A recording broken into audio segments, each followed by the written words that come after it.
Hello students, आज हम exercise 1.3 start करेंगे। अगर आपने हमारे पिछले वीडियोस नहीं देखे हैं तो उनके लिंक्स आपको नीचे डिस्क्रिप्शन में मिल जाएंगे। उससे क्या है कि आपको क्लास के साथ ट्यूनिंग बिठाने में आसानी हो जाएगी। तो मैं तो यही सुजेस्ट करूँगा कि अगर आपने वीडियो नहीं देखे हैं तो उनको पहले आप देख लीजिए। एक्सरसाइज 1.3 में डेसिमल एक्सपेंशन के सम हैं, तो पहले हम डेसिमल के ऊपर बात कर लेते हैं। तो डेसिमल मतलब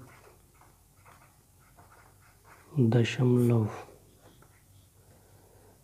दसवां, लव मतलब ये लव नहीं है, दसवां हिस्सा। ओके। डेसिमल, डेसी आपको पता होगा, डेसी का मतलब होता है जैसे एक डेसीमीटर होता है इज इक्वल टू 1/10 मीटर। एक मीटर का 10वां हिस्सा होता है डेसीमीटर। तो डेसी मतलब 10वां हिस्सा। ओके।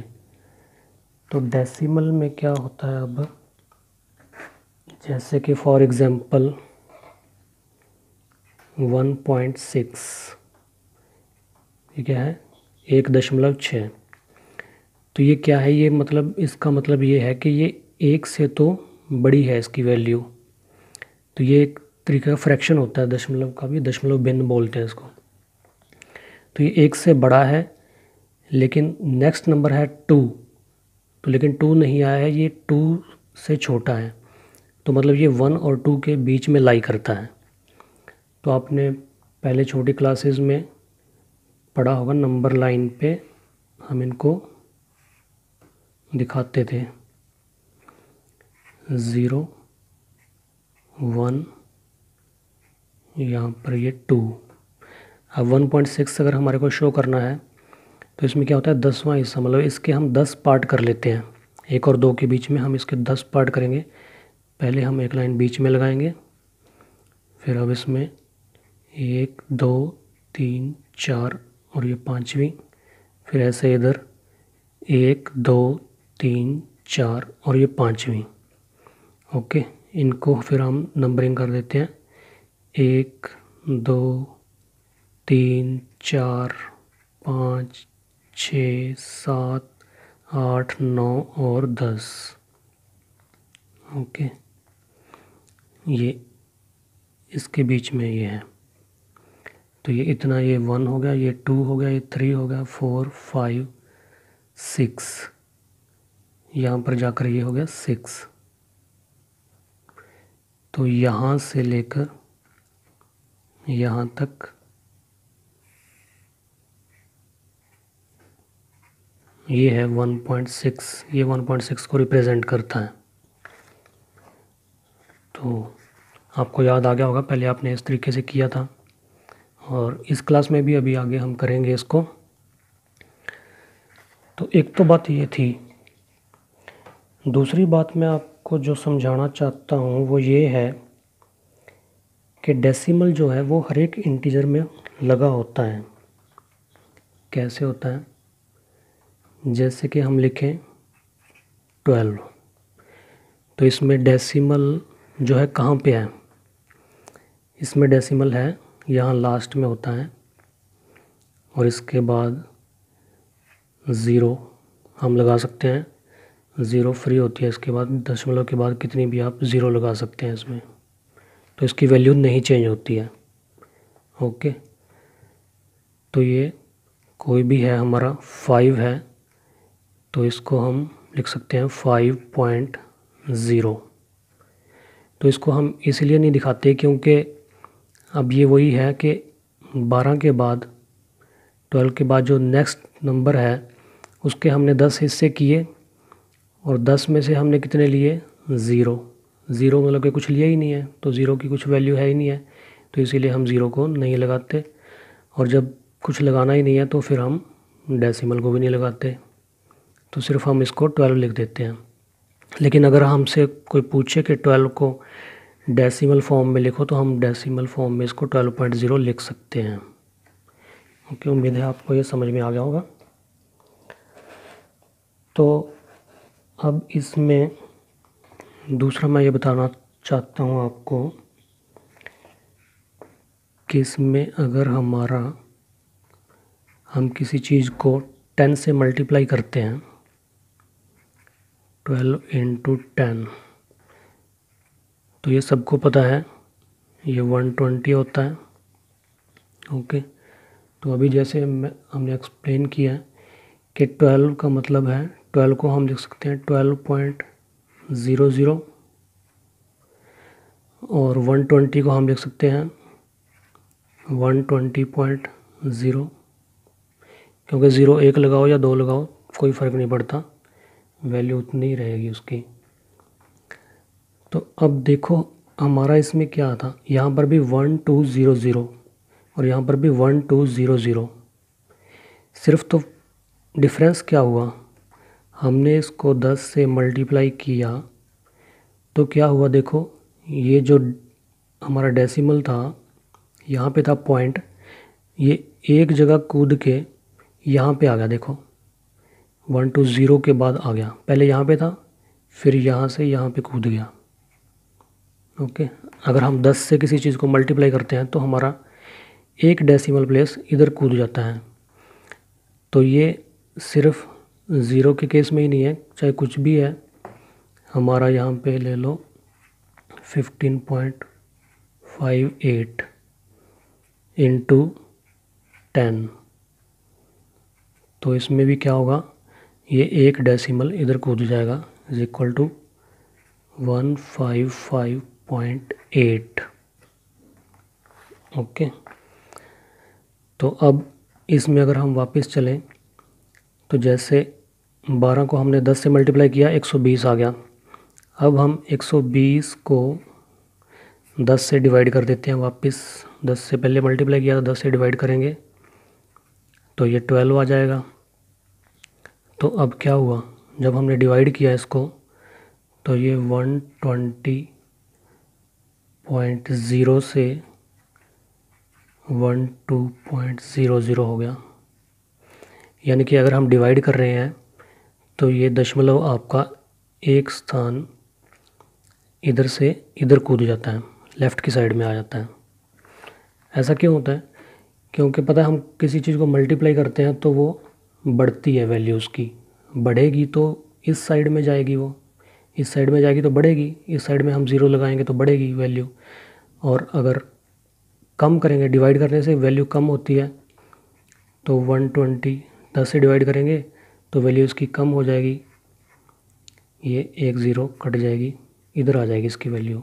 फिर 10 से डिवाइड करेंगे तो फिर ये कट जाएगी, इधर आ जाएगी। उम्मीद है आपको समझ में आ गया होगा। तो चलिए मेरे ख्याल से अब सम की तरफ बढ़ते हैं। पहला सम देखते हैं हमारा क्या है। तो ये है, write the following in decimal expansion and say what kind of decimal form each has. तो ये सिंपल, इसमें क्या है, कुछ नहीं करना है, डिवाइड करना है और इसकी डेसिमल फॉर्म बतानी है। तो फॉर्म की पहले बात कर लेते हैं, डेसिमल फॉर्म।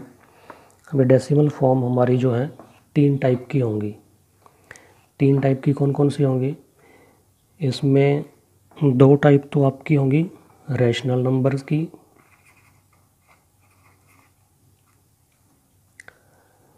और एक टाइप आपकी होगी इरेशनल नंबर की। रैशनल नंबर में पहले हम वैसे इनको डिस्कस कर चुके हैं। रैशनल नंबर में 2 कंडीशन हमारी क्या हो सकती हैं डेसिमल एक्सपेंशन की, जैसे कि हम किसी चीज़ को मान लीजिए 10 डिवाइडेड बाय 4 ये हो गया, इसको हम डिवाइड करेंगे तो क्या होगा, 10 को बीच में रख लिया, 4 को किया, 2 से गया, 4 दूनी 8, 2, फिर यहाँ पे दशमलव लग जाएगा और यहाँ पे पॉइंट लगेगा तो हमारा यहाँ पे भी पॉइंट लग जाएगा। यहाँ पॉइंट लगाएंगे तो यहाँ पे भी पॉइंट लगाएंगे, फिर पॉइंट के बाद एक ज़ीरो हमको फ्री मिलती है, तो यहाँ पे ज़ीरो मिल जाएगी, तो ये ज़ीरो हम नीचे उतारेंगे। अब 4 5 ज़ा 20, ख़त्म हो गया, रिमाइंडर हमारा आ गया ज़ीरो। तो जब रिमाइंडर हमारा ज़ीरो आ जाता है उस टाइम पे हमारे ये जो आता है क्वोशेंट, ये इसकी फ़ाइनल वैल्यू आ गई। तो अब इसको हम क्या कहेंगे, इस कंडीशन में ये है हमारा टर्मिनेटिंग। ये देखो इसके आगे कोई डॉट डॉट ऐसे कुछ नहीं लगा हुआ, ये यहाँ पे ख़त्म हो गया क्योंकि रिमाइंडर ज़ीरो हो गया, अब कुछ नहीं बचा। तो 2.5 है, ये इसकी फॉर्म है टर्मिनेटिंग।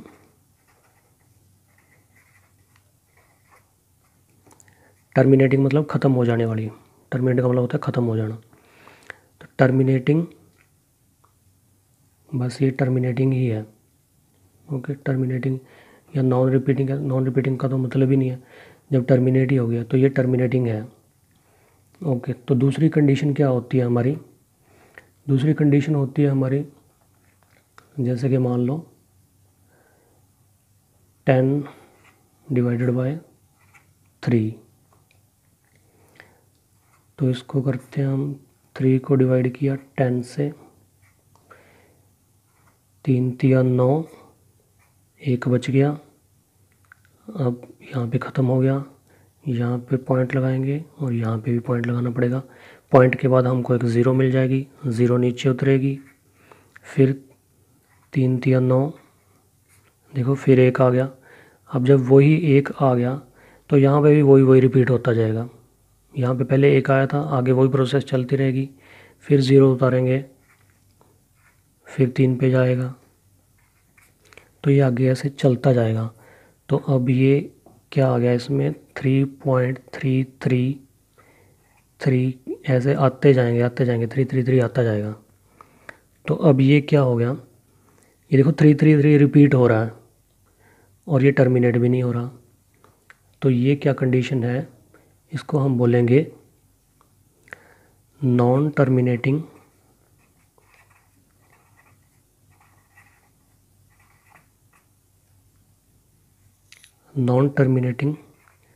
रिपीटिंग या रेकरिंग। नॉन टर्मिनेटिंग रिपीटिंग, ये ख़त्म भी नहीं हो रहा है और रिपीट हो रहा है। तो ये दो कंडीशन है रैशनल नंबर की। अब इरेशनल नंबर में क्या होगा, इरेशनल नंबर में आपको बताया ही था एग्जांपल कि इरेशनल नंबर में जो इसकी कंडीशन ही ये होती है कि ये नॉन टर्मिनेटिंग होता है और नॉट रिपीटिंग होता है। ठीक है, जैसे कि सपोज़ करो 1.27227 फिर 22227 सो ऑन, ऐसे आता जाएगा। ओके, एग्जांपल अगर आप करना चाहते हो तो जैसे आप √2 को ले लीजिए, √2 की अगर आप निकालना चाहेंगे तो उसमें वो ऐसे आता रहेगा, रिपीट नहीं होगा, रिपीट भी नहीं होगा और ख़त्म भी नहीं होगा। तो ये नॉन टर्मिनेटिंग और नॉट रिपीटिंग, ये इसकी फॉर्म होती है इरेशनल नंबर की। नॉन टर्मिनेटिंग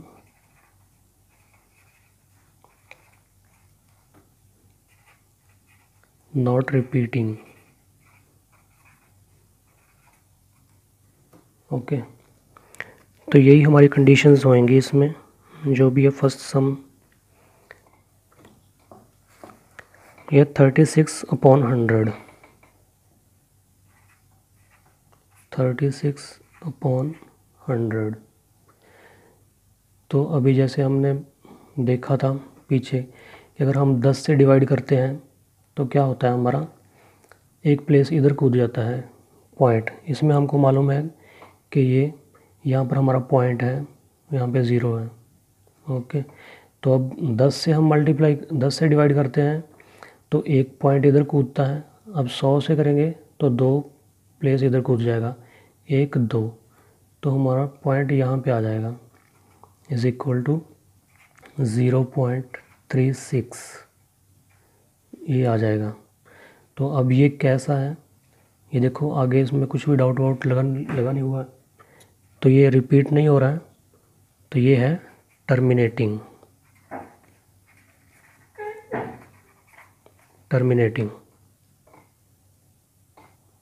नेक्स्ट सम है 1/11। तो अब 1 को रखेंगे बीच में, 11 से मल्टीप्लाई करेंगे। अब ये देखिए ये छोटा है, डिवाइज़र बड़ा है हमारा, तो इसमें यहाँ पे पॉइंट लगाएंगे, यहाँ पे पॉइंट लगाएंगे तो यहाँ पे भी पॉइंट लगाना पड़ेगा, आगे ज़ीरो लगा लेंगे, पॉइंट के बाद एक ज़ीरो मिल जाएगी हमारे को। अभी भी लेकिन ये इससे छोटा है, ये 10 है, ये 11 है, तो एक ज़ीरो और लगानी पड़ेगी। एक ज़ीरो और लगाएंगे तो यहाँ पर भी एक ज़ीरो और लगानी पड़ेगी, क्योंकि हम एक बार में सिर्फ एक ही ज़ीरो लगा सकते हैं। अब ये जाएगा 11 9 99, फिर एक बच गया। अब फिर वही प्रोसेस होएगा, एक ज़ीरो उतारेंगे, बात नहीं बनेगी, फिर ज़ीरो लगानी पड़ेगी, फिर एक और ज़ीरो उतारेंगे। अब ये जाएगा 11 9 99, फिर एक बच जाएगा। तो ये इसी तरीके से ये एक इसका रिमाइंडर बचता जाएगा, और यहाँ पर 0 9 0 9 0 9 ये आता जाएगा। तो ये हमारा हो गया नॉन टर्मिनेटिंग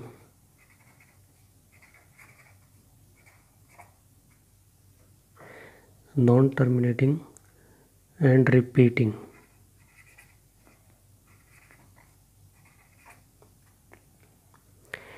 ये सारे हमको जो फ्रैक्शन में दिए हुए हैं ये सारे हमारे रैशनल नंबर हैं, तो इसमें दो ही कंडीशन बनेगी हमारी, मेरे ख्याल से। हाँ, दो ही कंडीशन बनेगी इसमें, नॉन टर्मिनेटिंग बोलते हैं इसको, नॉन टर्मिनेटिंग एंड रिपीटिंग, ये इसकी फॉर्म है।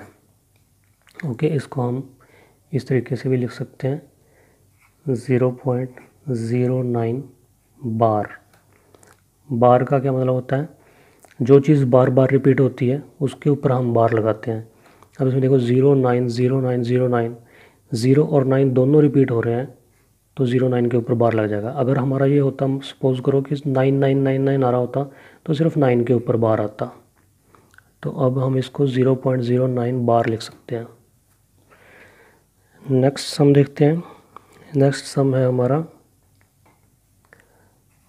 4/1/8। तो ये है, तो इसमें एक तो ये है हमारा सिंपल, जैसे कि हम पहले करते रहते हैं, जैसे 8 चौका 32 और एक 33/8। अब हम इसको 8 से डिवाइड कर लेंगे 33 को, लेकिन इसका मैं आपको एक और तरीका बताता हूँ कि ये है 4/1/8। तो इसमें इसका मतलब होता है 4 + 1/8, ठीक है। तो इसमें हम ऐसे भी कर सकते हैं, इसको 4 को हम अलग रख लेंगे और 8 को 1 से डिवाइड कर देंगे, मतलब 1 को 8 से डिवाइड कर देंगे। तो इस तरीके से भी हम कर सकते हैं इसको, जैसे भी आपको आसान लगे वैसा कर सकते हैं, इसमें कोई मुश्किल वाली बात नहीं है। इसको अगर हम करते हैं तो 8 चौके 32, एक बच गया। अब यहाँ पे पॉइंट लगेगा, यहाँ पे भी पॉइंट लगेगा, यहाँ पे 0 मिल जाएगी, 0 नीचे आएगी, 8 एकम 8 आएगा, 2 बचेगा, फिर 0 लगेगी, 0 नीचे उतरेगी, फिर 8 दूनी 16 आएगा, फिर 4 बचेगा, फिर 0 आएगी, 8 पंजे 40 आएगा, रिमाइंडर 0 बच जाएगा। जब रिमाइंडर हमारा 0 हो गया तो ये हमारी वैल्यू आ गई 4.125। ये आगे कुछ नहीं है, तो ये हमारी है टर्मिनेटिंग।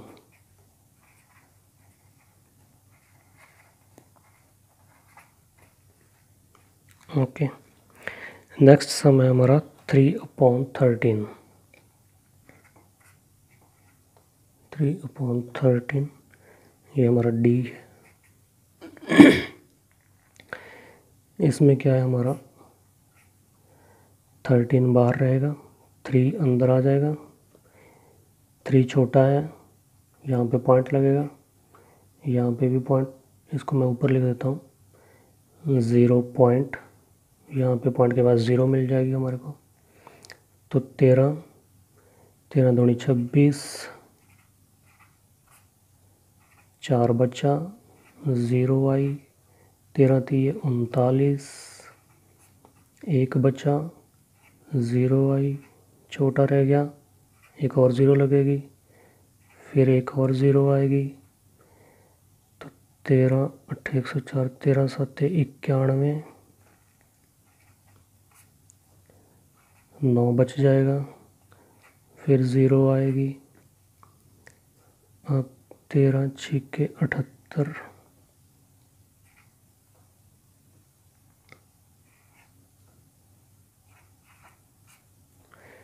8 गए 2, 8 7 गया 1, अब 12 आ गया, फिर 0 आएगी, 13 9 157, ये हमारा हो गया 0.23076। अब 9 117, इसको मैं ऊपर ले लेता हूँ, 3 बचेगा। अब देखो 3, फिर 3 बच गया। तो अब यहाँ पे 3 था ना पहले, तो 3 के बाद जो प्रोसेस हुआ था, अब ये सारी प्रोसेस फिर से दोबारा रिपीट हो जाएगी, क्योंकि 3 रिमाइंडर आ गया ना। तो अब 3 के बाद फिर वही आता रहेगा। अब इसमें ये 0.230769, ओके। फिर आगे ये 2 से ही जाएगा 0 लगने के बाद। तो अब ये इसके ऊपर बार आ जाएगा, ये हमारा आंसर आ जाएगा। तो अब ये क्या है, हमारा नॉन टर्मिनेटिंग हो जाएगा। ये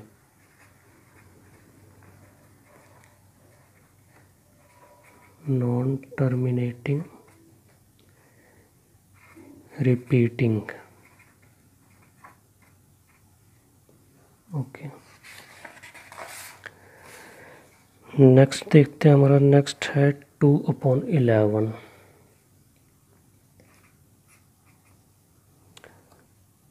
इलेवन से डिवाइड करेंगे, 2 बीच में आएगा, पॉइंट लग जाएगा, यहाँ पे 0 लग जाएगा, पॉइंट लग जाएगा, 0 आएगा, 1 पे जाएगा, 11 आएगा, 9 आएगा, 0 आएगा, 0 नीचे आ गया, 8 पे जाएगा, 88 आएगा, 2 बचेगा।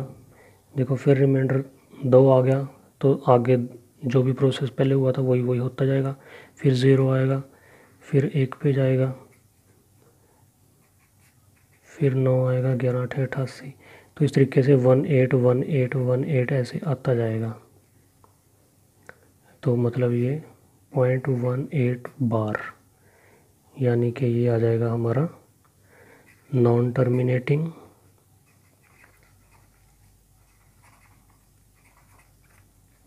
रिपीटिंग,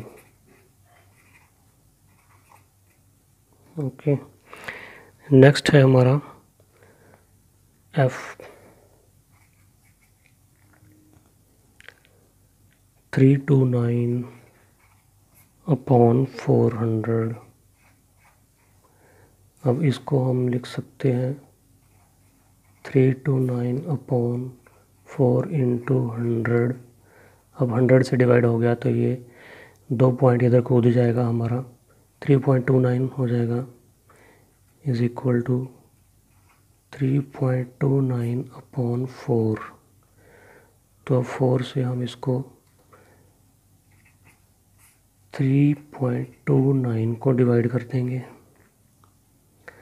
अभी देखिए 3 है, ये छोटा है, क्योंकि 3 के बाद तो पॉइंट लगा ना, 3.29 4 से छोटा है, तो पहले ही हमारे को एक 0 लगानी पड़ेगी, 0 यहाँ पे लगानी पड़ेगी।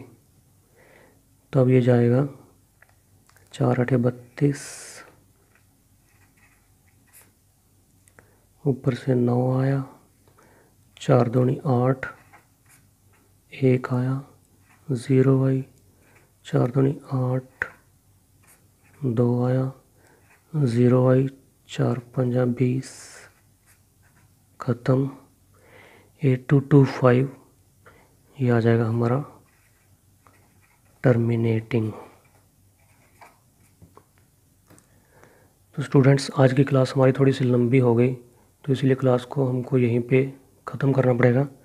नेक्स्ट क्लास में हम अगले सम से स्टार्ट करेंगे। अगर आपको कुछ डाउट हो तो आप कमेंट करके पूछ सकते हैं। Okay, bye.